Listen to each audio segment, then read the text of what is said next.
అభిజ్ఞ అంటే తెలుసుకోవాలని కోరిక. ఈరోజు మనం 10థ్ class NCERT history last lesson print culture అనుకుంటా. Print culture and modern world అనే టాపిక్‌కి సంబంధించి ఇదే last video. So, religious reform and public debates అనే కాన్సెప్ట్ చూద్దాం. ఇప్పటి వరకు ఏం నేర్చుకున్నామంటే ప్రింటింగ్ అనేది ఎప్పుడో చైనా, జపాన్‌లో మొదలెట్టిన ప్రింటింగ్ అనేది యూరోప్‌కి ఎలా పాకిందనేది నేర్చుకున్నాం. యూరోప్‌లో ప్రింటింగ్ మిషన్ స్టార్టింగ్‌లో వచ్చే కొత్తలో వాళ్ళు ఎలాగ యాక్సెప్ట్ చేయలేదు. కాలిగ్రఫీని ఎలాగా వాటిని ఫస్ట్ ప్రయారిటీ ఇచ్చారు అది చూసాం. మెల్లమెల్లగా టెక్నాలజీ పెరిగిన తర్వాత ఇది చీప్‌గా ఉంది కాబట్టి ప్రజలందరూ చీప్‌గా ఉన్నది ఎలా కొనడం మొదలుపెట్టారో చూసారు. దాని తర్వాత ఈ యూరోప్‌లో ఉన్న ఈ బుక్స్ అన్నీ కూడాను ఏ రకంగా పెద్ద పెద్ద వాళ్ళు రాస్తే అవన్నీ కూడాను చిన్న చిన్న వాళ్ళకెళ్ళే చూసారు. ఎప్పుడైతే టెక్నాలజీ ఇంకాస్త పెరిగిందో బుక్స్ ఇంకాస్త చీప్ అయ్యాయో, లోకల్ పీపుల్ కూడా వెళ్ళాయో, న్యూస్ పేపర్‌లోకెళ్ళాయి. వాళ్ళ యొక్క ఐడియాస్ మారిన తర్వాత, వాళ్ళ జ్ఞానం పెరిగిన తర్వాత గవర్నమెంట్‌ని ఎలా క్వెషన్ చేశారు, రెవల్యూషన్స్ ఎలా తీసుకొనొచ్చారు అనేది చూసారు. దాని తర్వాత ఇదంతా అయిన తర్వాత 19థ్ సెంచరీ ఈ టైంకి వచ్చినప్పటికి కొత్త రీడర్స్ చిల్డ్రన్ పిల్లలతో సహా, వుమెన్స్‌తో సహా ఎలాగ రీడర్స్‌గా మారిపోయారు. పబ్లిషర్స్ ఎలా పబ్లిష్ అయిపోయి యూరోపియన్ హిస్టరీ అంతా చూసారు. దాని తర్వాత ఇండియన్ హిస్టరీలో ప్రెస్‌గా స్టార్ట్ చేసాం. ప్రెస్‌గా అంటే ఎప్పుడో వేదాలు ఇవన్నీ ఎలా రాసారో చూసారు. దాని తర్వాత 16థ్ సెంచరీ, 17థ్ సెంచరీ ఆ టైంకి వచ్చినప్పటికి ఇంగ్లీషర్స్, బ్రిటిషర్స్ ఏ రకంగా రాసుకొనొచ్చారు. ఇంగ్లీష్ అనేది ఫస్ట్‌గా ఏ టైంలో ప్రెస్ మన దాంట్లో స్టార్ట్ అయింది అనేది మనం చూసాం.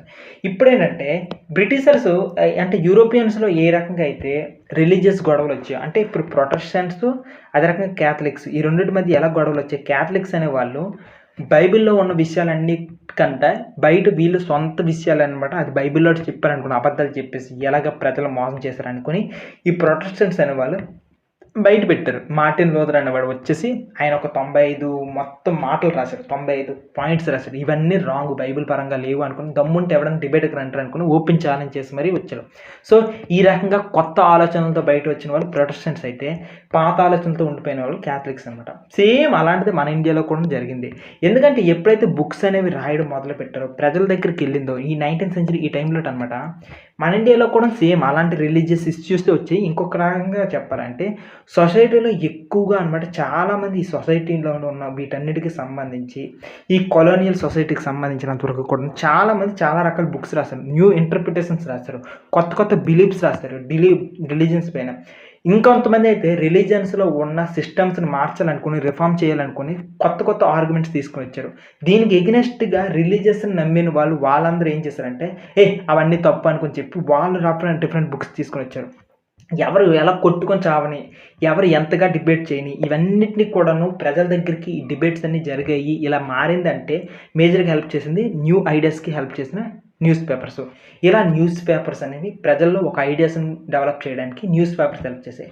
So, whatever it may be ఇక్కడ ఎలా కనిపిస్తుందంటే, మనకి న్యూస్ పేపర్‌లో బోలెడు న్యూసెస్ జరుగుతాయి. ఈ రోజుల్లో సోషల్ మీడియాలో మనం వీడియోస్ చూస్తూ ఉంటాం కదా! ఈ వీడియోస్‌లో ఏంటి రీసెంట్‌గా చంద్రబాబు నాయుడు గెలిచారు. సూపర్. చంద్రబాబు నాయుడు, పవన్ కళ్యాణ్ గెలిచారు. అంతకన్నా ముందు టాపిక్ ఏంటి పవన్ కళ్యాణ్‌కి 21 సీట్సేనా వెరీ చీప్ అనుకుని ఆయన ఎక్కిరించారు. అంతకన్నా ముందేంటి వై నాట్ 175 అనుకుని జగన్ గారు ఆయన న్యూస్ హల్చల్ అయింది. అంతకన్నా ముందేంటి కుర్తీ మడతపెట్టి, అంతకన్నా ముందేంటి వావ్! Black colour wow! ఇలాంటివన్నీ ఏంటి న్యూస్‌లో, రీల్స్‌లో ఇవన్నీ సర్క్యులేట్ అవుతున్నాయట. సేమ్ అలాంటివి ఈ రోజుల్లో సోషల్ మీడియా చేసే పని ఆ రోజుల్లో న్యూస్ పేపర్ చేసింది. కాకపోతే ఆ రోజుల్లో మనం మేజర్‌గా మాట్లాడుతుంది ఏంటంటే రిలీజియస్ బుక్స్ గురించి. రిలీజియస్ బుక్స్‌లో ఎప్పుడైతే ఈ రకంగా వచ్చాయో చాలా రకాల క్వెషన్స్ రైజ్ చేసేవాళ్ళనమాట. హిందూ యొక్క ఆర్థోడాక్సీ గురించి, విడో రీమ్యారేజెస్ గురించి, ఒక్కటే దేవుడిని పూజించడం గురించి, బ్రాహ్మణులకు అసలు పదవి ఇవ్వాలా? వాళ్ళే రూల్ చేయాలా? అనే క్వెషన్‌ల గురించి, దాంతో పాటు విగ్రహాలు పూజించాలా అని చెప్పి, ఈ రకంగా ఇవన్నీ చేసేవాళ్ళు. ఇవన్నీ కూడాను మేజర్‌గా ఎలా ప్రజల్లోకి సర్క్యులేట్ అయ్యేవంటే న్యూస్ పేపర్స్ ద్వారా సర్క్యులేట్ అయ్యాయన్నమాట మేజర్‌గా కూడాను. సో, మీకు కొన్ని ఎగ్జాంపుల్స్ ఇస్తా. 'రామ్మోహన్ రాయ్' అని ఆయన ఉన్నారు కదా! ఆయనైతే 'సంబంధ్ కౌముది' అనుకున్న బుక్‌లో గట్టిగా కడిగి పడేస్తే, దానికి కౌంటర్‌గా హిందూ ఆర్థోడాక్స్ వాళ్ళనమాట. వాళ్ళు హిందువులు "ఏయ్! నువ్వు చెప్పింది తప్పురా, మీరు చెప్పింది రాంగ్‌రా" అనుకుని చెప్పేసి ఆళ్ళొక బుక్ రాస్తారు. 'సమాచార్ చంద్రిక' అనుకుని ఒక బుక్ రాశారనమాట. ఇలా వీళ్ళిద్దరి మధ్య కౌంటర్ జరిగింది. ఈవెన్ పర్షియన్స్ కూడాను కొన్ని రకాల న్యూస్ పేపర్స్ వాళ్ళు కూడాను ప్రొడ్యూస్ చేసేవాళ్ళనమాట. 'జామ్-ఈ-జహాన్ నామా' సంసుల్ అక్బర్ అనుకుని, బాంబే సమాచార్ అనుకుని గుజరాత్ ఏరియాలో ఇలా రకరకాల న్యూస్ పేపర్లు, రకరకాల బుక్స్ ఇలా జరుగుతూనే ఉండేవి. సో ఒక పక్క బుక్స్ వస్తే ఇంకో పక్క న్యూస్ పేపర్స్ 2 కూడా ఎమర్జ్ అవుతూ ఉన్నాయి. వీటన్నిటిని అబ్జర్వ్ చేసిన ముస్లిమ్స్ మాత్రం వాళ్ళు కొద్దిగా ముందుగానే కళ్ళు తెరుచుకొని అసలే బ్రిటిషర్స్ ఉన్నారు, వాళ్ళు ఎక్కువగా కన్వర్షన్స్ చేస్తారు అనుకుని భయంతో వీళ్ళేం చేశారంటే ముస్లిమ్స్ మత పెద్దలైనటువంటి ఉలేమాస్ వీళ్ళే అనమాట మత గ్రంథాలు వీటన్నిటి గురించి చాలా డెసిషన్ తీసుకుంటారు కదా. వీళ్ళు ఏం చేశారంటే మనము ఇక నుంచి కూడాను లాస్ని చేంజ్ చేద్దాం, పర్సనల్ లాస్ని చేంజ్ చేసి మన ఉర్దూ బుక్స్లో ఏమున్నాయో, మన గ్రంథాలు ఏమున్నాయో అది ప్రజలకి చేరిపోయేటట్లు మనం న్యూస్ పేపర్లో మనం పబ్లిష్ చేద్దాం వాటి ప్రజల లాంగ్వేజ్లో. అండ్ మన దాంట్లో ఏమున్నాయో మంచి మంచి థింగ్స్ని ప్రజలకు పబ్లిష్ చేసి మన మతాన్ని ఇంకా స్ప్రెడ్ చేస్తాం అనుకుని వాళ్ళు చేస్తారనమాట. వాళ్ళు మేజర్గా ఫత్వాస్ని కూడాను ప్రొడ్యూస్ చేశారు. ఫత్వాస్ అంటే ఒక లీగల్ ప్రొనౌన్స్మెంట్ అనమాట. అంటే ఒక లీగల్గా వార్త, లీగల్గా చాటింపు అనమాట. ఈ రకంగా లీగల్గా ప్రొక్లమేషన్. సో ఇలాంటి ఫత్వాస్ని కూడా బయటకు చేశారు. చాలా ఇస్లామిక్ డాక్ట్రిన్స్ అన్నిటిని కూడా బయటకు తీసుకుని వచ్చి వాటిని ప్రజలకి అప్రోచ్ అయ్యేటట్లు ఇవన్నీ చేశారు. దీనివల్ల అనమాట ప్రజల్లో కాస్త మళ్ళీ ముస్లింకి సంబంధించిన ఫెయిత్ ఇవన్నీ తీసుకుని వచ్చారు. సో ముస్లిమ్స్ సంబంధించిన నాలెడ్జ్ మళ్ళీ బయటకు వెళ్ళింది. ఈ రోజుల్లో మీరు చూడొచ్చు తెలుగులో బ్రదర్ సఫీ అనుకోని ఇలాంటి వాళ్ళందరూ కూడాను వీడియోస్ చేస్తూ ఉంటారు ముస్లిం గ్రంథాలకు సంబంధించి. సో ఆ రోజుల్లో అయితే న్యూస్ పేపర్లో రాసేవాళ్ళు అనమాట. హిందూస్ కూడాను దీనికి సంబంధించి వీళ్ళు కూడాను కాస్త తేరుకొని ఇలాంటి రిలీజియస్ బుక్సే రాశారనమాట. వెర్నాక్యులర్ లాంగ్వేజెస్ అంటే లోకల్ లాంగ్వేజెస్లో కూడా రాశారు. మీకు బెస్ట్ ఎగ్జాంపుల్ తులసీదాస్ గారు రాసిన రామచరిత్ మానస్. ఈ బుక్ అనేది 16th సెంచరీలోనే వస్తుంది అనమాట. ఈ బుక్ 1810కి వచ్చినప్పుడు ప్రింట్ అయింది. ఈ రకంగా చూసుకున్నట్లయితే మేజర్గా కూడాను మరి ఈ బుక్స్ అన్ని ప్రింట్ చేయాలంటే కొన్ని ప్రెస్లు ఉండాలి కదా. మరి ఈ రకమైన బుక్స్ని ప్రింట్ చేయడానికి ఏదైనా ప్రెస్ ఉందంటే నావల్ క్రిసోర్ ప్రెస్ లక్నోలో, శ్రీ వెంకటేశ్వర ప్రెస్ బాంబేలో, ఇలాంటివన్నీ వచ్చేసి రిలీజియస్ టెక్స్ట్కి సంబంధించిన, అది కూడా హిందూ టెక్స్ట్కి సంబంధించిన ప్రెస్లు అనమాట. నా ఛానల్ అనేది ఎడ్యుకేషన్ గురించి చెప్తుంది, కొన్ని రకాల ఛానల్ టూరిజం గురించి చెప్తుంది, కొన్ని రకాల ఛానల్ హిందూ గురించి చెప్తుంది, కొన్ని రకాల ఛానల్ ఎథియిస్ట్ గురించి చెప్తుంది. సేమ్ ఇక్కడ ఈ 2 ప్రెస్లు కూడాను రిలీజియస్ టెక్స్ట్ గురించి చెప్తుంది. ఫైనల్గా ఈ మొత్తం కాన్సెప్ట్ ద్వారా ఏమని అర్థం చేసుకుంటారంటే రిలీజియస్ టెక్స్ట్స్ అనేవి ఎప్పుడైతే ప్రజలకి రీచ్ అవ్వడం మొదలు పెట్టిందో అవి ప్రజల్లో వాళ్ళు రిలీజియస్కి సంబంధించిన వాళ్ళ మతం వాళ్ళకే కాదు వాళ్ళ ఆపోజిట్ మతానికి కూడా వెళ్ళేవి. సో ఈ రెండింటికి వర్సెస్ అనమాట. ఏమైంది, వీళ్ళు ఆ బుక్లు చదివేవాడు, ఆ బుక్లో ఉన్న రాంగ్ థింగ్స్ అన్నింటిని క్వశ్చన్ చేసేవాళ్ళు, డిబేట్లకు పిలిచేవాళ్ళు. అయితే వాట్ ఎవర్ ఇట్ మేబీ ఎవరు ఎలా తన్నుకున్నా ఎలా గొడవ చేసుకున్నా సరే ఈ మొత్తం ఒపీనియన్స్ అంతా కూడా ఎలా సప్లై అయ్యేవి, ఎలా ఒక ప్లేస్ నుండి ఇంకో ప్లేస్కి వెళ్ళామంటే న్యూస్ పేపర్స్. ఈ న్యూస్ పేపర్స్ అనేవి ప్రజలు చదువుకునే వాళ్ళు కొంత అర్థం చేసుకునే విషయం పైన డిస్కషన్ చేసుకునే వాళ్ళు ఇలా తీసుకుని వెళ్ళామన్నమాట. ఒక పక్క రిలీజియస్ బుక్స్ వెర్నాక్యులర్ లాంగ్వేజ్లో వస్తే న్యూస్ పేపర్స్ అనేవి వీటన్నిటిని కన్వే చేయడానికి హెల్ప్ చేసాయన్నమాట. ఇలా అయ్యింది మొత్తానికి కూడాను. ఇప్పుడు కాలం మారింది. ఈ కాలం మారిన తర్వాత ఇప్పుడు సిచ్యువేషన్ ఏంటంటే పబ్లికేషన్స్లో కూడాను కొత్త మెథడ్స్ వస్తాయి. మెథడ్స్ అంటే న్యూ టైప్స్గా మారిపోయింది అనమాట. ఎందుకంటే ఇప్పుడు చదువుకునే వాళ్ళు మన ఇండియాలో కూడా బాగా పెరిగారు, రైటింగ్ అనేది పెరిగింది. చాలా పీపుల్స్ అనమాట వాళ్ళ యొక్క సొంత జీవితాల మీద, వాళ్ళ ఎక్స్పీరియన్సెస్, వాళ్ళ ఎమోషన్స్, వాళ్ళ రిలేషన్షిప్స్ పైన చాలా విషయాల్లో అనమాట వాళ్ళ యొక్క ఆలోచనలన్నీ మారిపోయి.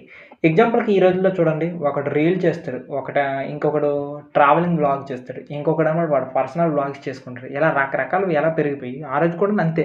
సో నావల్స్ అనేవి చాలా ఇంపార్టెంట్ థింగ్ ప్లే చేసింది అనమాట. ఏదైతే యూరోప్లో ఏ రకంగా అయితే నావల్స్ ఉన్నాయో మన ఇండియాలో కూడా మేజర్గా కూడా ఈ నావల్స్ అనేవి రకరకాల ఎక్స్పీరియన్సెస్ని మేజర్గా కూడా ఇండియాలో ఉన్న డైవర్సిటీని కూడా రిఫ్లెక్ట్ చేసేలాంటివి వచ్చాయన్నమాట.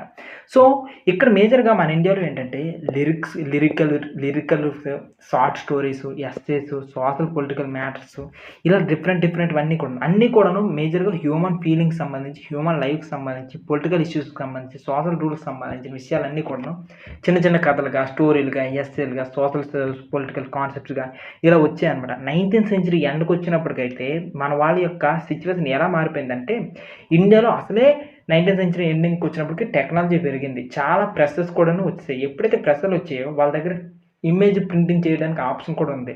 రాజా రవివర్మ ఇలాంటి వాళ్ళందరూ ఇప్పుడు మీరు చూస్తున్న దేవుడి ఫోటోలన్నీ కూడా ఆ రోజుల్లో రవివర్మ గారికి తీసిన ఫోటోలు అనమాట. సో ఇలాంటి వాళ్ళు గీసిన ఫోటోలు అనేవి ఎక్కువ యూజ్ చేయడం మొదలుపెట్టారు. అండ్ ప్రింటింగ్ ప్రెస్ల పైన చెక్కతో బొమ్మలు చేసిన వాళ్ళు కూడా చాలామంది ఉన్నారు కదా. వాళ్ళు కూడా ఏం చేసేవాళ్ళు అంటే చెక్కలతో బొమ్మ చేసిన వాళ్ళు, అలాంటి వాళ్ళని వీళ్ళు కూడా పనిలో పెట్టుకొని వాళ్ళ చేత ఈ పనులు చేయించేసి ఇంకా ఎక్కువ కొత్త రకంగా ప్రింట్లు చేయించడం మొదలుపెట్టారంట.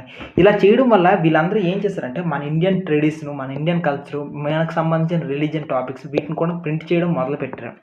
ఇలా ప్రింట్ చేసి రకరకాలు కొంతమంది అయితే ఏంటంటే ఈవెన్ డెకరేషన్‌కి సంబంధించిన వాటికి కూడాను, ఈవెన్ ఇంట్లో ఫోటోలు పెట్టుకోవడానికి, దేవుడి ఫోటోలు మీరు చూసుంటారు కదా! అవన్నీ రవివర్మ గారు గీసినవని చెప్తున్నాను కదా! ఇలాంటి ప్రింటింగ్ కూడాను పెరిగిపోయింది. సో, 1817 ఈ టైంకొచ్చినప్పటికి ఈవెన్ కార్టన్స్ కూడా ప్రింట్ చేశారు. కాపోతే బ్రిటిష్ వాళ్ళు మన ఇండియన్స్‌ని కొద్దిగా ఎక్కిరించేవాళ్ళు. ఎలా అంటే మీదేం బాగుందిరా అండ్ మన ఇండియాలో ఎవరైతే ఫ్రీడమ్ ఫైటర్స్ ఉన్నారో వాళ్ళని కూడా ఎక్కిరించేవాళ్ళు.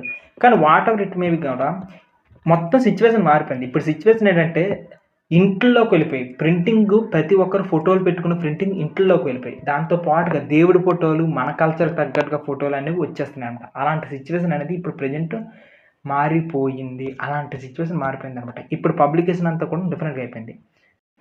ఇప్పుడు ఈ ఉమెన్ పాయింట్ ఆఫ్ వ్యూ నుండి కొద్దిగా చెప్దాం.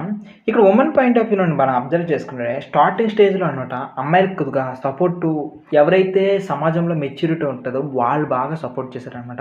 సో, ఇక్కడ ఏంటంటే అమ్మాయిల్లో రీడింగ్స్ ఎలా పెరిగాయి దీని మేజర్‌గా చాయిస్ ఏంటంటే ఎవరైతే మంచి హస్బెండ్స్ ఉంటారో అంటే లిబరల్‌గా ఆలోచించేవాళ్ళు, మరీ ఆ టైప్ ఆర్థోడాక్స్‌గా ఆలోచించిన వాళ్ళు కాకుండా లిబరల్‌గా ఆలోచించే హస్బెండ్స్ గానీ, వాళ్ళ ఫాదర్స్ గానీ వీళ్ళు కొద్దిగా సపోర్ట్ చేశారు. వీళ్ళకి ఇంటి దగ్గరే కొద్దిగా చదువు చెప్పడం గానీ, లేకపోతే చిన్న చిన్న స్కూల్స్‌కి పంపించడం గానీ ఇలాంటివి చేశారనమాట. మేజర్‌గా స్కూల్స్ అంటే సిటీస్, టౌన్స్‌లోనే ఉన్నాయి కాబట్టి ఈ రకంగా. ఇదంతా ఎప్పుడు జరిగిందంటే మిడ్ 19th సెంచరీ. ఈ టైంకొచ్చేటప్పటికి చాలా న్యూస్ పేపర్స్ వాళ్ళు, జర్నల్స్ వాళ్ళు కూడా ఏం చేసేవాళ్ళంటే అమ్మాయి చదివితే ఎంత బావుంటుంది, ఎంత మంచి జరుగుతుంది ఇలాంటి విషయాలు కూడాను తరచుగా న్యూస్ పేపర్‌లో వేసేవాళ్ళు. ఈ రకంగా ఎప్పుడైతే వేసేవాళ్ళో సమాజంలో కాస్త చేంజెస్ వచ్చాయన్నమాట. అయితే మనం అనుకున్నట్టుగా అంత చేంజెస్ ఏం రాలేదు. ఎందుకంటే స్టార్టింగ్‌లో ఎవరైతే ఉంటారో వాళ్ళకి డెఫినెట్‌లీ కూడా నరకం అనిపిస్తారు. ఎందుకంటే సమాజంలో "అరె! ఆడపిల్ల చదువుతుందిరా, ఆడపిల్ల చదువుతుందిరా" అనుకుని ఇలాంటివి చెప్తారనమాట. ఈవెన్ జ్యోతిబాయి పూలే ఉన్నారు కదా! మహాత్మా జ్యోతిరావు బాయ్ పూలే. ఆయన వైఫ్ ఫస్ట్ టీచర్ అనమాట. ఆవిడ స్కూల్‌కి టీచ్ చేయడానికి వెళ్తున్నప్పుడు ఆవిడని ప్యాడ్ నీరు ఉంటాయి కదా! ప్యాడ్ నీరుతో శరీరం మొత్తం కొట్టేసేవాళ్ళు. సో, ఈ రకంగా ఉండేటప్పుడు వాళ్ళు దుర్వాసనకు వెళ్ళలేదు కదా అని అనుకునేవాళ్ళు. అయితే ఈవిడ వెళ్తూ ఏం చేసేది తెలుసా? 2 డ్రెస్సులు పట్టుకొని వెళ్ళిపోయేది వాళ్ళకి తెలియకుండా. సో, ఒక డ్రెస్ మీద ప్యాడ్ నీరు కొట్టినా సరే స్కూల్‌కెళ్ళాక అక్కడ డ్రెస్ చేంజ్ చేసుకొని అప్పుడు మళ్ళీ ఎడ్యుకేట్ చేసేవాళ్ళు. ఇలాంటి ఎంతోమంది ఉండేవాళ్ళు. ఇలాంటి స్టార్టింగ్‌లో చాలా కష్టాలు ఉండేవన్నమాట. ఇది ఔట్ ఆఫ్ ది టాపిక్ అయితే ఇప్పుడు ప్రెజెంట్ చూద్దాం. ఒక ఆమె ముస్లింకి సంబంధించిన ఫ్యామిలీ ఒక ఆమె ఏమని చెప్పిందంటే తనొక ముస్లిం ఫ్యామిలీకి సంబంధించిన ఆమె. అయితే వాళ్ళ ఇంట్లోన చదువుకోవడానికి అవకాశం ఇచ్చారు. అది కూడాను దేన్ని చదువుకోవడానికంటే జస్టు ముస్లింకి సంబంధించిన ఖురాన్ ఉంది కదా! ఇది మాత్రమే చదువుకోవడానికి అవకాశం ఇచ్చారన్నమాట. మిగిలిన విషయాల్ని చదువుకోవడానికి, వాళ్ళ సొంత లాంగ్వేజ్ అయిన వాటికి సంబంధించి చదువుకోవడానికి కొద్దిగా ఇవ్వలేదు. అయితే ఎందుకు ఈ ముస్లిమ్స్ అనేవాళ్ళు ఈ రకంగా చేస్తారు అనుకున్న ఆ రోజుల్లో ఈవిడ చెప్పిన రీజన్ ఏంటంటే ఈవిడ బయోగ్రఫీలో ముస్లిమ్స్‌లో కాస్త రొమాంటిక్ బుక్స్ కొన్ని ఉంటాయి. ఇన్‌కేస్ అమ్మాయిలు అవి చదివితే పాడైపోతారు కదా! అనుకుని అనేవాళ్ళనమాట. ఈ విషయము ఒక అమ్మాయి చెప్పింది. ఆ అమ్మాయి పేరు మనకివ్వలేదు గానీ నేననుకుంటున్నా బేగం రోకేయా సఖావత్ అనే ఆమె తన యొక్క బయోగ్రఫీలో అనమాట తన యొక్క బుక్ రాసింది. ఆ బుక్‌లో గట్టిగా దీనికి కౌంటరేసింది. అంటే అమ్మాయిలు ముస్లింకి సంబంధించిన రొమాంటిక్ బుక్స్ చదివితే పాడైపోతారు. మరి అబ్బాయిల సంగతి ఏంటి? అబ్బాయిలు ఆల్రెడీ ఇప్పటి వరకు చదువుకుంటున్నారు కదా! మంచి ఎడ్యుకేటర్స్ కదా! వాళ్ళు ఈ బుక్కులు చదివారు కదా! వాళ్ళు పాడైపోయారా? అనుకోని గట్టిగా ఇచ్చేసి పడేసిందనమాట ఈ టైప్‌గా. నెక్స్ట్ ఇలాంటి కథ ఇంకొకరు సిమిలర్‌గా హిందూకి సంబంధించిన ఫ్యామిలీలో కూడా రాస్ సుందర్ దేవి అనుకుని ఈమె కూడా ఉంది. ఈమె 1876లో ఈవిడ యొక్క బయోగ్రఫీ రాసింది. Self biography, autobiography. దాని పేరు అమర్ జీవన్. ఈ బుక్‌లో ఈవిడ చదువుకునేటప్పుడు ఇలాంటి ఆత్మకథలు అమ్మాయిలు రాసిన ఆత్మకథలు ఇదే ఫస్ట్ మన ఇండియాలో. సో, ఈ బుక్‌లో ఎలా రాసిందంటే ఈ అమ్మాయి ఈవిడ చదువుకోవడము చాలా సీక్రెట్‌గా జరిగింది. కిచెన్‌లో ఉండి ఎవరికీ తెలియకుండా సైలెంట్‌గా చదువుకోవడం మొదలుపెట్టిందనమాట. అలాంటి కష్టాలుండేవి. సో, ఈ రకంగా చదవడం మొదలుపెట్టిందనుకుని ఈవిడ బుక్స్. సో, ఈ మొత్తం సిట్యుయేషన్‌లో సమాజంలో చిన్నగా చేంజ్ వచ్చింది. ఆడపిల్లలు కూడా చదువుకోవాలనుకుని. కానీ మొదట్లో చదువుకునే వాళ్ళకి మాత్రం కష్టాలు ఉంటున్నాయి అనే విషయం ఈ మొత్తం సినారియోలో మనకు అర్థమైంది. మనం బాగా అబ్జర్వ్ చేస్తే ఈ 1880స్, 1870స్, 1860స్ ఈ టైంలోన కాస్త సోషల్ రిఫార్మ్స్ జరుగుతున్న మూవ్‌మెంట్స్ ఈ టైంలో రాజా రామ్మోహన్ రాయ్ ఇలాంటి వాళ్ళందరూ ఉంటున్నారు. చాలామంది నోవెల్స్ ఇలాంటివి రాస్తున్నారు కదా! ఇలాంటి టైంలో ఒక అమ్మాయి కూడాను నావెల్ రాసింది. ఆ అమ్మాయి పేరు బెంగాల్ ఏరియా నుండే కైలాస్ బాసిని దేవి. ఈవిడ వుమెన్ యొక్క సిట్యుయేషన్ ఎంత దారుణంగా ఉండేది. ఇంటి దగ్గర ఇంప్రిజన్ అవుతూ, అసలు అజ్ఞానంలో బతికిస్తూ, వాళ్ళని ఫోర్స్డ్‌గా ఇంట్లో పనులు చేయిస్తూ, ఒక లేబర్‌లాగా ఏ రకంగా ఉండేది, అమ్మాయిగా పుడితే అనే కష్టాలన్నీ కళ్ళకి కట్టినట్టు ఈవిడ రాసిన నావెల్స్‌లో చూపించేది. At the same time Maharashtra ఏరియాలో అయితే తారాబాయి షిండే, అదే రకంగా పండిత్ రమాబాయి వీళ్ళు కూడాను ఏమని చెప్పారంటే, అప్పర్ కాస్ట్‌లో పుడితే ఎంత దారుణమైన సిట్యుయేషన్ ఉంటది అనుకోననమాట. వాళ్ళు కూడా చెప్పారు. ఎందుకంటే లోయర్ కాస్ట్‌లో అయితే వాళ్ళకి పావర్టీలో ఉంటారు కాబట్టి కష్టపడి పని చేయాలి. పావర్టీలో ఉంటారు కాబట్టి కష్టపడి పని చేయాలి. సో, పావర్టీలో కష్టపడి పని చేయాలి కాబట్టి ఫ్యామిలీ అంతా కష్టపడాలి కాబట్టి అమ్మాయిలు కనీసం బయటికెళ్ళే చాయిస్ ఉంది. కానీ అప్పర్ కాస్ట్ ఫ్యామిలీలో ఆ మనీ ప్రాబ్లమ్ కూడా లేదు కాబట్టి డెఫినెట్‌లీ కూడాను వాళ్ళ ఇంట్లోనే ఉండిపోవాల్సిన సిట్యుయేషన్. సో, ఇలాంటి సిట్యుయేషన్స్ ఈవిడ చెప్తే ఒక తమిళ్‌కి సంబంధించిన ఆవిడ బుక్‌లో, ఆవిడ నోవెల్‌లో ఏమని రాసుకుంది తెలుసా? నా ప్రపంచం చాలా చిన్నది. కానీ సగాన సగం హ్యాపీనెస్ నాకు దేని ద్వారా వచ్చిందంటే బుక్స్ ద్వారా వచ్చిందనుకుని ఇలా చెప్పుకున్నారు. అంటే మొట్టమొదటి సిట్యుయేషన్‌లో ఈ రకంగానే ఉండేవి అమ్మాయిల సిట్యుయేషన్ అనేది. కాబట్టి my dear sisters and students మీ అందరికీ చెప్పేదేంటంటే దొరికిన అవకాశం చాలా ప్రీషియస్. సో, మంచిగా యూజ్ చేసుకోండి. ఇప్పటివరకు మీరు అబ్జర్వ్ చేస్తే సిట్యుయేషన్ ఏంటంటే ఉర్దూ, తమిళ్, బెంగాలీ ఈ ఏరియాస్‌లోన కాస్త ప్రింట్ కల్చర్ అనేది డెవలప్ అయింది. కానీ హిందీలో మొట్టమొదటిసారిగా కొద్దిగా సీరియస్‌గా ఎప్పుడంటే 1870 ఈ ఏరియాలో స్టార్ట్ అయిందనమాట. ఏ ఏరియా చూసినా సరే, ఎక్కడ చూసినా సరే అందరూ ఉమెన్ గురించి రాస్తున్నారంటే ఏమేమి రాసేవాళ్ళు తెలుసా? ఉమెన్ ఎడ్యుకేషన్ గురించి రాసేవాళ్ళు.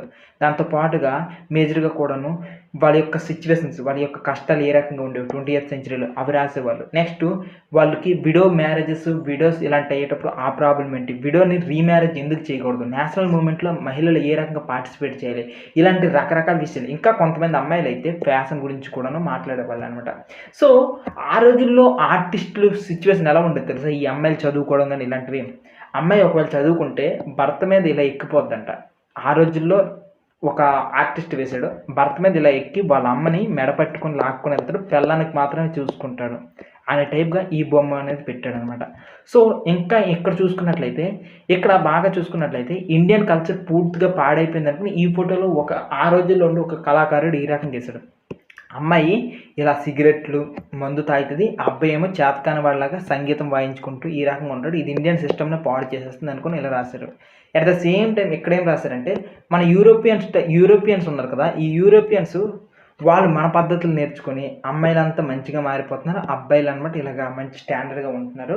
సో, ఇది యూరోపియన్స్ మన దగ్గర చూసి నేర్చుకుంటున్నారు కానీ, మనం బయట వాళ్ళని చూసి పాడైపోతున్నాం అనుకోని ఈ టైప్‌మైన బొమ్మలు కనిపిస్తున్నాయి. ఈ మొత్తం సిట్యుయేషన్ మీకేం చెప్తాయంటే క్లియర్‌గా కూడాను ఆ రోజుల్లో యాక్సెప్టెన్స్ కొద్దిగా తక్కువగానే ఉంది. ఈవెన్ ఈ కవితలు రాసేవాళ్ళు గానీ, ఈవెన్ కొద్దిగా బొమ్మలు ఇలాంటివి వేసేవాళ్ళలో కూడాను కొద్దిగా నేరో థింకింగే ఉంది అనే విషయం తెలుస్తుంది. ఇప్పటి వరకు మనము బెంగాలీ, మరాఠీ, ఉర్దూ ఏరియా ఆఖరికి హిందీ కూడా మాట్లాడాం కదా! ఇప్పుడు మనం ఏంటంటే పంజాబ్ గురించి చూద్దాం. పంజాబ్‌లో సక్సెస్ అయ్యింది అనడానికి ఒక బుక్ ఉంది. ఆయన పేరేంటి రామ్ చద్దా. ఈ రామ్ చద్దా ఆయన ఏం చేశారంటే ఇస్త్రీ అని ఉంది కానీ స్త్రీ ధర్మ విచార్ అనుకుని ఒక బుక్ రాశారు. చిన్న బుక్ చాలా స్మాల్ సైజ్ బుక్ ఉంటది. ఆ బుక్ తెగ పాపులర్ అయిపోయింది. దాంట్లో ఏం గురించి రాశారంటే అమ్మాయిల గురించి రాశారు. ఒక మంచి బెటర్ అమ్మాయి ఎంత బావుంటది? ఎలా ఉంటది? తన యొక్క లక్షణాలు ఎలా ఉంటాయి? అనే విషయాల గురించి రాశారనమాట. సో, ఈ ఓవరాల్‌గా క్లియర్‌గా చూసుకున్నట్లయితే బుక్స్ ఆఖరికి అమ్మాయిల గురించి కూడాను రాసే సిట్యుయేషన్ వచ్చింది. అమ్మాయిల్ని ప్రోత్సహిస్తూ కూడాను రాసే సిట్యుయేషన్ వచ్చింది. ఇలా మరి ఇప్పుడు మీరు బాగా అబ్జర్వ్ చేస్తే మరి ఈ బుక్స్ అన్నీ దొరికే ప్లేసెస్ ఉంటాయి కదా! ఆ ప్లేసెస్ చాలా పాపులర్ అయ్యి ఉంటాయి కదా! అలాంటి ప్లేసెస్ ఏవైనా ఉన్నాయంటే ఒక ప్లేస్ గురించి మాట్లాడదాం. బెంగాల్ ఏరియాలోననమాట కలకత్తా ఏరియా దగ్గర బత్తాలా అనే ఒక ప్లేస్ ఉంటది. ఇక్కడ బాగా బుక్స్ దొరుకుతాయి. ఇక్కడ ఎలాంటి బుక్స్ అంటే చీప్ బుక్స్ దొరుకుతాయి, కాస్ట్‌లీ బుక్స్ దొరుకుతాయి, రిలీజియస్ బుక్స్ దొరుకుతాయి, రిలీజియస్ స్క్రిప్చర్స్ దొరుకుతాయి, లిటరేచర్‌కి సంబంధించిన బుక్స్ దొరుకుతాయి. ఆఖరికి చెత్త బుక్స్ కూడాను దొరుకుతాయి. ఆబ్సెంట్ స్కాండలస్ బుక్స్ కూడాను దొరుకుతాయనమాట. ఇలాంటివన్నీ కూడాను. సో, ఇక్కడ ఎంతలాంటి సిట్యుయేషన్ పెరిగిపోయిందంటే ఇలాంటి మంచి మంచి డ్రాయింగ్స్‌తో ఉన్న ఫోటోలు కూడాను పెరిగిపోయాయనమాట. అంటే ఇక్కడ మెల్లమెల్లగా కూడాను బుక్స్‌కి డిమాండ్ పెరిగే కొద్దీ బుక్స్‌కి సెల్ చేసే హబ్స్ పెరిగాయి. ఆ హబ్స్‌లో అన్ని రకాల బుక్స్ మంచి దొరుకుతున్నాయి, చెడు దొరుకుతున్నాయి అనే సిట్యుయేషన్‌కి పెరిగింది. అండ్ అక్కడ డెవలప్‌మెంట్ బుక్స్‌లో కూడా కాస్త డెవలప్‌మెంట్ స్టైల్ బుక్స్ కూడాను వచ్చేసాయి అనుకుని ఇక్కడ మనం చూడొచ్చనమాట. ఇప్పుడు అమ్మాయి గురించి మాట్లాడాం కాబట్టి పూర్ పీపుల్ జీవితాల్లోకి బుక్స్ ఎలా వచ్చాయి ఒకసారి చూద్దామా? ఇక్కడ పూర్ పీపుల్ జీవితంలోకి బుక్స్ రావాలంటే రెండే 2 చాయిస్. ఒకటి బుక్స్ చాలా చిన్న సైజ్ ఉండేసి చాలా తక్కువ రేట్ ఉండాలి. అదే జరిగిందనమాట. బుక్స్ చాలా చీప్‌గా ఉన్నాయి. స్మాల్ బుక్స్ ఉన్నాయి. ఇలాంటివి ఎక్కడ దొరికాయంటే మద్రాస్ ఇలాంటి ఏరియాలో మనమైతే ఇప్పుడు కూరగాయలు రోడ్డు పక్కన అమ్ముతామో ఆ రోజుల్లో బుక్స్ ఇలా అమ్మేవాళ్ళనమాట. చాలా తక్కువ రేట్‌కి. ఎవరైతే ట్రావెలింగ్ చేసేవాళ్ళో పూర్ పీపుల్ వాళ్ళందరూ ఇన్‌కేస్ ఇంట్రెస్ట్ ఉంటే బుక్స్ కొనుక్కున్నారు. దాంతో పాటు ఇంకొక బ్యూటిఫుల్ కాన్సెప్ట్ ఏంటంటే పబ్లిక్ లైబ్రరీస్. ఎందుకంటే లైబ్రరీస్‌లో ఎప్పుడైతే పెడతారో అక్కడ పూర్ వాళ్ళు కూడాను వచ్చేసి ఫ్రీయే కాబట్టి సంతకం పెట్టేసి బుక్ తీసుకొని చదువుకుంటారంట. అలాంటివి కూడా జరిగాయి. ఈవెన్ చాలా వరకు కూడాను ఇలాంటి టౌన్స్ ఏరియాలో ఉండే కొన్ని రిచ్ టౌన్స్‌లో కూడాను రిచ్ విలేజెస్‌లో కూడా ఉండేవి. అండ్ ఇంకొంతమంది లోకల్ ప్యాట్రన్స్ ఎవరైతే దేశభక్తి ఉండేసి మన దేశాలు బాగుపడాలి, మనది విలేజెస్ బాగుండాలి అనుకునే కొంతమంది రిచ్ పర్సన్స్ ఉంటారు కదా! అలాంటి వాళ్ళు కూడాను కొద్దిగా హెల్ప్ చేసి లైబ్రరీస్ అనమాట కట్టడం మొదలుపెట్టేవాళ్ళు. అయితే ఈ ఎవరైతే పూర్ పీపుల్ ఉన్నారో వాళ్ళకి ఈ బుక్స్ మీద ఇంకా అటాచ్‌మెంట్ పెరగడానికి కొన్ని జరిగాయనమాట. అవి ఏంటి అనంటే, ఇక్కడ జరిగే క్యాస్ట్ డిస్క్రిమినేషన్ కోసము, అదే రకంగా వాళ్ళ మీద జరిగే అఘాయిత్యాలు వీటి కోసం అనమాట కొంతమంది రైటర్స్ రాయడం మొదలుపెట్టారు. మీకు వాళ్ళ పేర్లు చెప్తాను చూడండి. జ్యోతిబై పూలే, అదే రకంగా డాక్టర్ బిఆర్ అంబేద్కరు, ఈవి రామస్వామి నాయకర్ అనుకుని తమిళనాడు ఏరియాలో ఉంటారు. దాన్ని పెరియార్ అంటే ఒక పెద్దాయన అనుకోని పిలుస్తాం ఆయన. ఇలాంటి వాళ్ళందరూ కూడాను వీళ్ళ మీద జరిగే అట్రాసిటీసు, క్యాస్ట్ బేస్డ్‌గా జరిగే అట్రాసిటీసు, ఎవరైతే పూర్ పీపుల్ ఉన్నారో వాళ్ళ కష్టాల గురించి రాయడం మొదలుపెట్టారు. చాలామంది ఈ మూమెంట్ టైంలోనే వీళ్ళ గురించి తెలుసుకోవాలనుకుని చాలామంది చదువు నేర్చుకున్నారు పూర్ పీపుల్. దాంతో పాటు ఇంకొంతమందయితే అరే! మనం చదువు లేకపోతే మనకు నాలెడ్జ్ రాదు. నాలెడ్జ్ రాకపోతే వీళ్ళకి కుశలు చేయలేం కాబట్టి మనం చదువు నేర్చుకుందాం. ఇవన్నీ నేర్చుకుందాం. మన కోసం చాలామంది మన కోసం కూడా స్పెసిఫిక్‌గా బుక్కులు రాస్తున్నారనుకోని కొంతమంది పూర్ పీపుల్ వీళ్ళు కూడా కొద్దిగా అట్రాక్ట్ అయ్యి ఇలాంటి బుక్స్ కొనడము, చదవడం చేసుకొని వెళ్ళారనమాట. సో, ఈ రకంగా పూర్ పీపుల్‌లోకి డిఫరెంట్ వెర్షన్‌లో కూడాను అంటే జనాలకి చైతన్యం పరిచి, ఒక సొసైటీలో ఒక గ్రూప్ ఆఫ్ పీపుల్‌ని టార్గెట్ చేసి, వాళ్ళని యాక్టివేట్ చేసి, వాళ్ళని చైతన్యం చేసి, వాళ్ళని కూడాను ఎంపవర్ చేసేలాంటి బుక్స్ కూడాను వచ్చాయి. సో, ఇది పూర్ పీపుల్‌లో మేజర్ చేంజెస్. ఇలాంటి బుక్స్ మీరు బాగా అబ్జర్వ్ చేయండి. చాలా వరకు ఫ్రీగా ఉంటాయి. లేదంటే ఎవరైనా పెద్ద పెద్ద వాళ్ళుంటారు కదా! వాళ్ళు కొనేసి వాళ్ళ కమ్యూనిటీ మొత్తం చదువుకోవడానికి బుక్స్ ఇస్తారు. ఇలాంటి సిట్యుయేషన్‌లో అనమాట. సో, మీకు ఎగ్జామ్‌లో క్వెషన్స్ అడిగితే మాత్రం జ్యోతిబై పూలే గారు రాసిన బుక్ పేరు 'గులాంగిరి'. ఈ పేరు ఒకటి సరిపోద్ది. క్యాస్ట్ గురించి మాట్లాడడం. క్యాస్ట్ తర్వాత ఇంకొక ఇంపార్టెంట్ థింగ్ ఏంటంటే క్లాస్ డిఫరెన్స్ కూడాను. అంటే చాలామంది వర్క్ చేస్తుంటారు కదా! వర్క్ చేసే వాళ్ళ ప్లేసెస్‌లో వాళ్ళు బాగా ట్రీట్ చేయరు. అక్కడ కష్టాలు కూడాను ఉంటాయి. సో, ఇది కూడా పేదవాళ్ళకి, కార్మికులకి, లేబర్స్‌కి వీళ్ళందరికీ ఇష్టపడి చదువుతారనమాట. ఇలాంటి వాటి గురించి రాసిన ఆయన కాశీబాబా. ఈ కాశీబాబా ఆయన కాన్పూర్‌లో ఒక మిల్ వర్కర్ అనమాట. వీళ్ళకి చదువు రాకపోవచ్చు. కానీ కొంతమంది చదువుకున్న వాళ్ళు ఉంటారు కదా! అలాంటి వాళ్ళనమాట రాసారు. ఈయన రాసిన బుక్ ఏంటంటే 'చోటే ఔర్ బడే కా సవాల్' అనుకుని 1938లో బుక్ రాశారు. ఈవెన్ ఇంకొకరు కూడా రాశారు. కాన్పూర్ మిల్ వర్కర్ ఈయన కూడాను 'సుదర్శన్ చక్ర' అనుకుని ఒక బుక్ రాశారనమాట. అదే రకంగా 'సచ్చి కవితాయాన్' అనుకుని ఒక బుక్ రాశారు. ఇలాంటి బుక్స్ అన్నీ ఏం చెప్తున్నాయి క్లియర్‌గా ఏంటంటే వీళ్ళ జీవితంలో కష్టాలున్నాయి. ఈ కష్టాలనేవి క్లాసు, క్యాస్ట్ రూపంలో ఉన్నాయి. నెక్స్ట్ వాళ్ళ యొక్క వర్కింగ్ కండిషన్స్ బాలేవు. ఇలాంటి వాటన్నిటిని ఎదిరించాలి. ఫ్యాక్టరీలో మనం తొక్కుతున్నారు కాబట్టి మనమంతా కలిసుండాలి అనుకుని ఇలాంటి చైతన్యం పరిచేలాంటి బుక్స్ కూడా రాశాయి. సో, ఈ మొత్తం సిట్యుయేషన్‌లో ఇప్పటి వరకు నేర్చుకున్నది ఒక్కసారిగా మడత పెట్టేస్తే ఏముందంటే, ఒకప్పుడు టాప్ క్లాస్ వాళ్ళు మాత్రమే బుక్స్ అవైలబుల్‌గా ఉండేవి. ఆ తర్వాత వుమెన్‌కి వచ్చాయి. చిల్డ్రన్ చదువుకోవడం వల్ల చిల్డ్రన్ కోసం బుక్స్ స్పెసిఫిక్‌గా వచ్చాయి. అండ్ ఎవరైతే లోయర్ క్యాస్ట్స్ బాగా పూర్ పీపుల్ ఉన్నారో వాళ్ళకి చదువు కొద్దిగా చేరడం వల్ల వాళ్ళ కోసం కూడాను బుక్స్ వచ్చాయి. వాళ్ళు సమాజంలో ఈ ఈ ఎవరైతే చిన్న చిన్న వాళ్ళు ఉన్నారో మైనారిటీస్ చిన్న చిన్న వాళ్ళు వాళ్ళందరూ ఈ బుక్స్ చదివి సమాజంలో చైతన్యం ఏర్పడేటి వాళ్ళు కూడా ఇంకా ఎంపవర్ అవ్వడానికి ఈ బుక్స్ సెలెక్ట్ చేసాయి. ఇది ఈ కాన్సెప్ట్ అంతా కూడాను.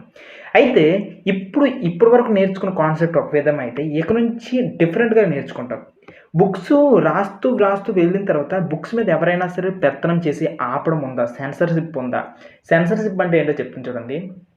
ఇప్పుడు నేనే ఒక వీడియో చేశాను. వీడియోలో ఎవరిని తిడుతున్నానంటే పవన్ కళ్యాణ్ గారిని తిడుతున్నాను అనుకుందాం ఉదాహరణకి.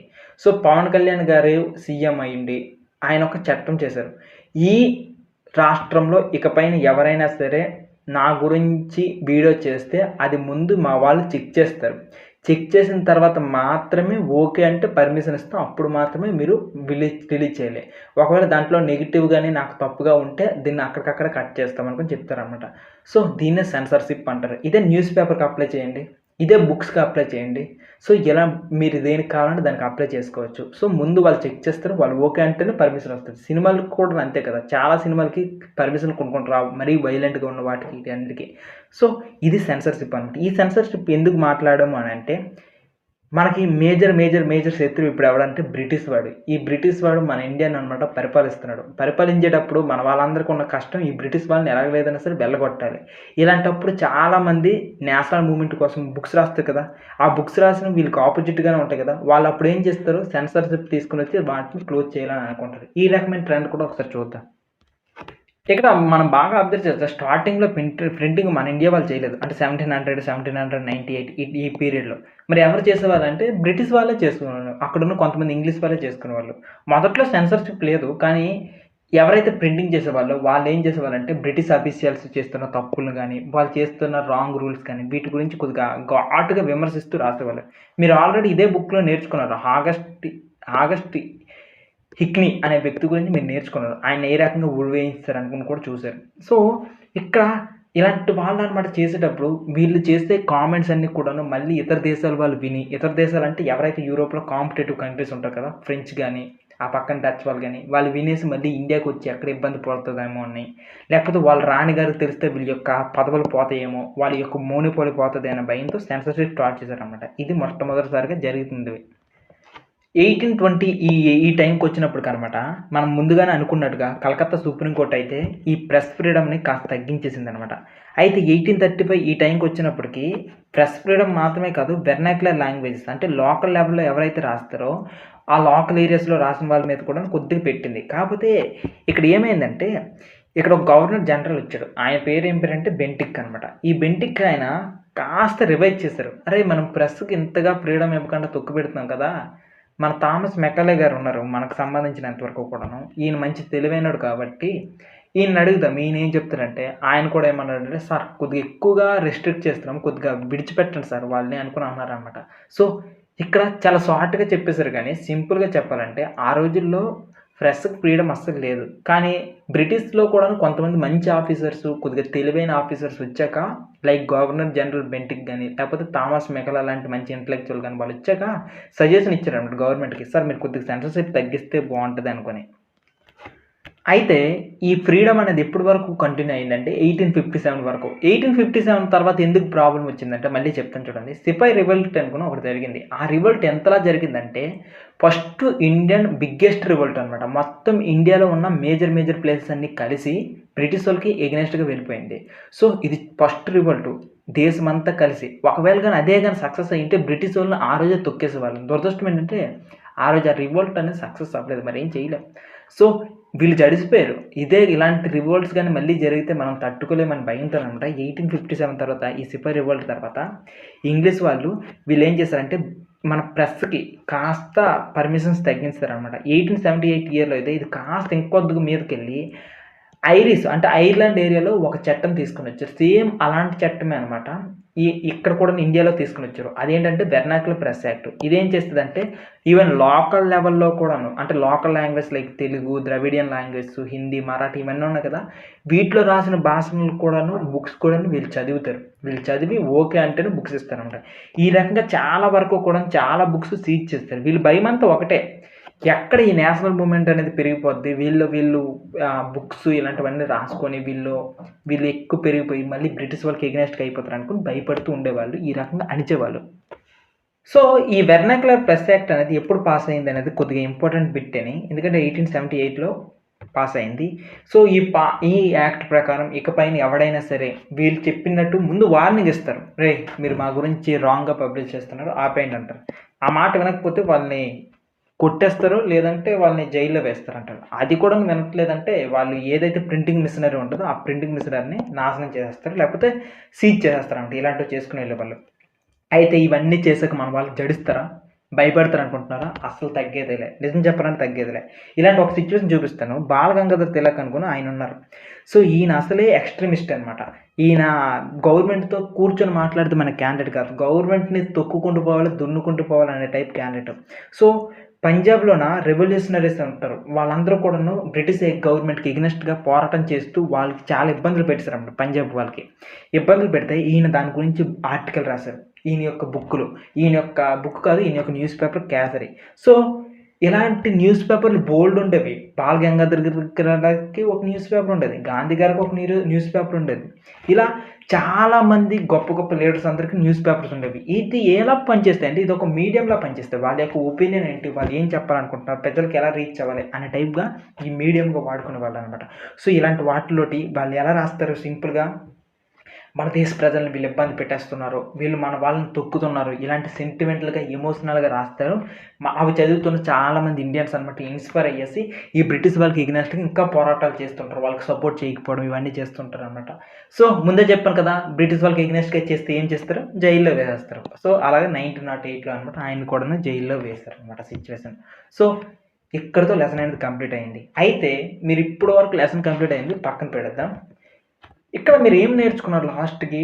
ప్రింట్ అనేది జనాల్ని చైతన్యం చేసింది. అయితే చైతన్యం చేసేటప్పుడు మొదట్లో కొంతమంది భయపడతారు. ఎవరైతే చైతన్యం పొందడం వల్ల ఎవరినైతే ప్రశ్నిస్తున్నారో వాళ్ళు భయపడతారు.